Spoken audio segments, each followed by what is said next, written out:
A woman in Houston is out of the hospital tonight after a vicious dog attack. She says it started when several pit bulls went after her family. And when the dogs turned on her, she didn't think she was going to survive. But thank goodness she did. And she's sharing her story with Stephen Goen.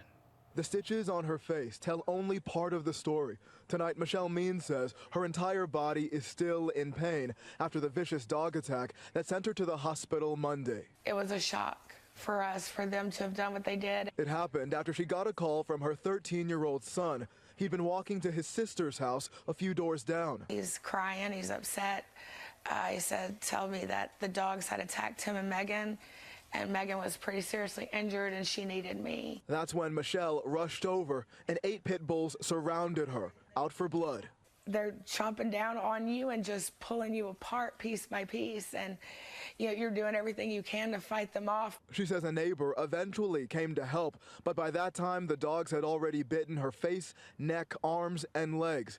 After that, she was rushed to the hospital where she had to have 2 different surgeries and be treated for rabies. Everywhere that they bit, they got down to it, but they actually didn't get muscle. It could have been so much worse, and I realize how blessed I am that I came out of that the way I did. Tonight, Michelle tells us the dogs belong to a neighbor, and she'd seen them before. While she doesn't know what caused them to attack, she says she doesn't blame the owners. She warns others, though, to be careful around animals they don't know.